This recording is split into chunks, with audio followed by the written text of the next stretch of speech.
Yeah, today we are in Abuja, Nigeria, for the Energy Summit.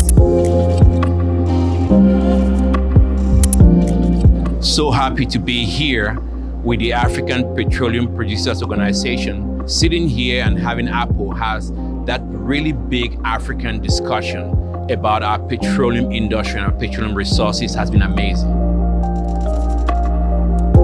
We are participating in the discussion in the panel. The Secretary General, Dr. Omar Farouk Ibrahim, gave a keynote speech and he participated in the opening panel. For us in Apple, the last 8 years have been the most historic in the 38 years of the organization. And the aim is to prepare the continent to address the challenges that the global energy transition shall pose to the African countries that have for decades depended heavily on fossil fuel revenue, and also to work towards creating the enabling environment for Africa's energy security. We are trying to create like a bridge for our member countries to come together to collaborate so we could overcome our challenges, not as individual, but collectively. You would not imagine how inspiring it is to sit with Dr. Omar Farouk Ibrahim when he goes on a call for action, that we must look within Africa and find those solutions and not make mistakes of the past. I think that's the essence of Apple. Je suis Zakaria Dosso, le directeur général de ICOP, la Société africaine d'investissement en énergie, Africa Energy Investment Corporation. I'm here, je suis présentement ici à l'événement sur le pétrole au Nigeria, dans le stand de l'APO. Vous voyez, APO est bien présenté avec ICOP. APO, ces dernières années, a pris un nouvel élan qui fait la promotion du secteur des hydrocarbures et de l'énergie en général en Afrique. Et nous pensons que c'est une bataille que nous devons mener pour avoir l'autonomie financière, pour ce qui me concerne, en termes de financement de notre secteur. C'est très important.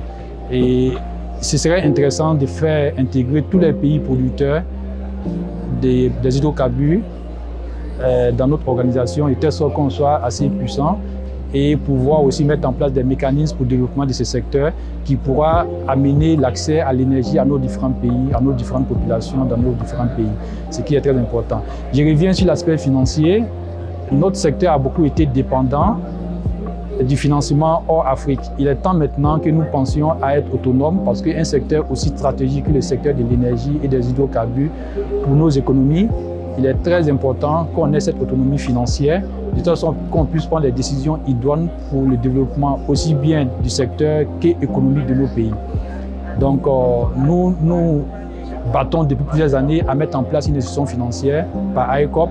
La nouvelle tendance maintenant, c'est de créer en partenariat avec Afreximbank une nouvelle banque consacrée au financement de l'énergie, spécialement des hydrocarbures. Donc nous encourageons tous les pays, toutes les sociétés nationales à prendre part à ces projets très très importants qui déterminera la suite de l'autonomie et du développement de nos secteurs stratégiques des hydrocarbures, surtout de l'énergie. Vous savez, dans cette période de la transition énergétique, il est dit que le gaz sera le fuel, le carburant qui va financer, qui va être le moteur de la transition énergétique. Donc, il est très important que nous ayons aussi des instruments financiers pour faire le développement du gaz dans ce sens-là. Je vous remercie et nous encourageons tous les pays dans ce sens. Mon nom c'est Salis Moussa Diakité, je suis membre du conseil exécutif de l'APO pour la République du Niger. Nous sommes là participants au 6e sommet international de l'énergie du Nigeria. Actuellement, au stand de l'APO, l'APO qui est l'organisation des pays producteurs de pétrole africains, qui est en fait un organe de coordination entre les pays producteurs de pétrole qui sont au nombre de 18. L'APO offre en fait à ces pays un cadre de collaboration sous l'accord cadre de mutualisation des efforts qui est actuellement une des composantes fortes de ce sommet.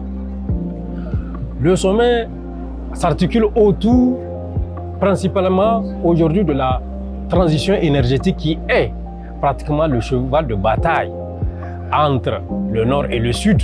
Le nord qui tire vers une accélération, n'est-ce pas, de cette transition, et le sud, nous, Africains, qui, parfois, par exemple, comme pays, qui vient juste de commencer l'exploration de ce pétrole.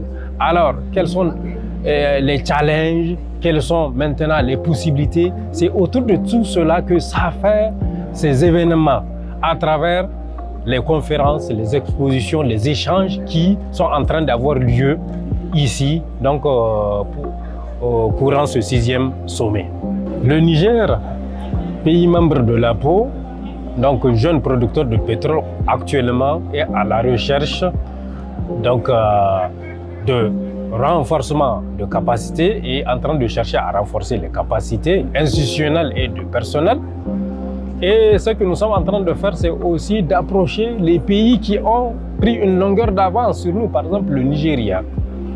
En marge effectivement de ce sommet, nous avons visité les institutions qui sont par exemple la NNPC, le Conseil nigérian donc de régulation de l'amont et aussi celui de l'aval pétrolier.